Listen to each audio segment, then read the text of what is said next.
You're listening to the Cyberwire Network, powered by N2K.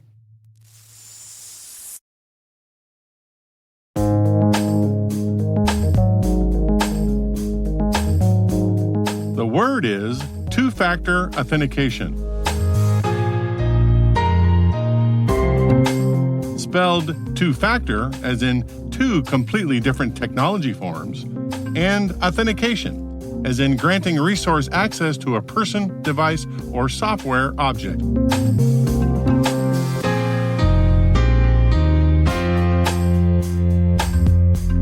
Definition: an authentication process that requires two different factors before granting access.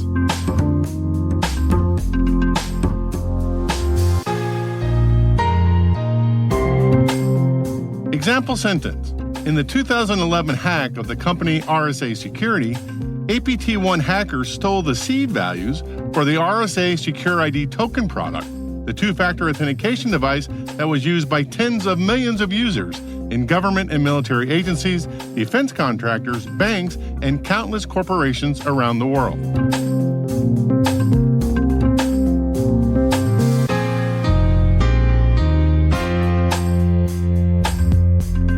Origin and context. In the 1960s, when computers started to become an essential tool for big business and government, the late great Dr. Fernando Corbato, one of computing's founding fathers, introduced the idea of using passwords to grant access to mainframe computers and limit computer time to individual users. Unbeknownst to him, Corbato provided a long list of cyber ne'er-do-wells, a never-ending attack vector to break into computer systems. In fairness, though, passwords didn't start to really break down as an authentication system until the internet started humming for online transactions circa the mid-1990s. But by the 1980s, with the ARPANET slowly morphing into the internet, the computer user population started to grow. The community needed more robust authentication methods for business-critical systems. In the mid-1980s, Security Dynamics Technologies was the first company to create a hardware token device that created one-time passwords, OTPs, for authentication. By 1995, AT&T patented the idea of two-factor authentication. They said that to identify an authorized user, a system needed to check at least two of three factors: something they have, like a smartphone, something they are, like a fingerprint, or something they know, like a password. But the early systems were clunky, hard to manage, and used only environments that needed the most security. It wasn't until the smartphone started to emerge in the mid-2000s when that situation started to change. All of a sudden, everybody had a second factor in their pocket.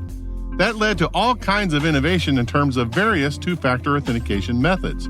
If I were to put all the authentication methods as rest stops on a 100-mile road between the two great cities of, oh my God, this is not secure at all, to Nirvana, we've solved security, the user ID password pair rest stop would be just a mile out of OMG, just slightly better than having no credentials at all. The email verification rest stop would be about 25 miles out on this journey. It's 75 miles away from Nirvana because it doesn't exactly qualify as a second factor. An email account is unique to a user like a password, but you can access it from anywhere.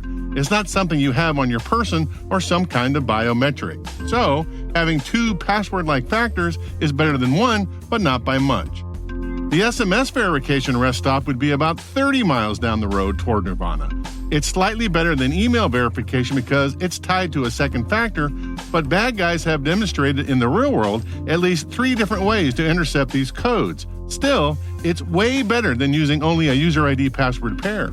It's probably fine for run-of-the-mill internet use like logging into the library, but if you have material information to protect or if you're a spy, steer clear of SMS authentication. The Authenticator soft token rest stop is located about 75 miles down the road. It's pretty good, even though it's still susceptible to difficult man-in-the-middle attacks. Timing is critical, but doesn't make the attack impossible, just more difficult. You will find the push authentication rest stop at the 80-mile marker, slightly closer to Nirvana than the Authenticator soft token rest stop. Still, victims have observed bad guys sending notification flooding attacks to their phones. If potential victims are busy or are not paying attention, they might click the button to verify their identity just to clear the messages, never realizing that they just authorized a bad guy into one of their accounts. The UTF authentication rest stop is the last way station before the Nirvana exit ramp, mile marker 95. If you have serious security requirements compared to just surfing the net, this is the way to go. The downside to the USB security key solution, though, is the likelihood of somebody like me losing the key, which I will absolutely do because I'm an idiot. Fast Identity Online, or FIDO, is the standards body that is pushing UTF authentication technologies. In the 2021 Hype Cycle chart for Identity and Access Management Technologies, Gartner puts the FIDO Alliance's efforts as still traveling down the trough of disillusionment and estimates 2 to 5 years before it reaches the plateau of productivity.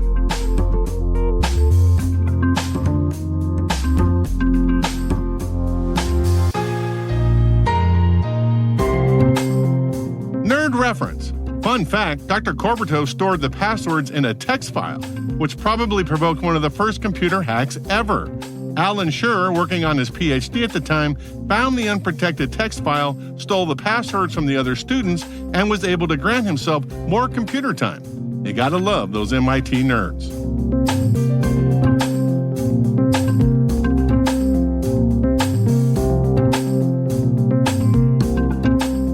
Word Notes is written by Tim Nodar, executive produced by Peter Kilpie, and edited by John Petrick and me, Rick Howard.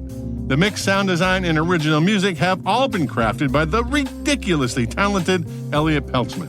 We're privileged that N2K and podcasts like Word Notes are part of the daily intelligence routine of many of the most influential leaders and operators in the public and private sector, as well as the critical security teams supporting the Fortune 500 and many of the world's preeminent intelligence and law enforcement agencies. N2K Strategic Workforce Intelligence optimizes the value of your biggest investment, people. We make you smarter about your team while making your team smarter. Learn more at n2k.com. And thanks for listening.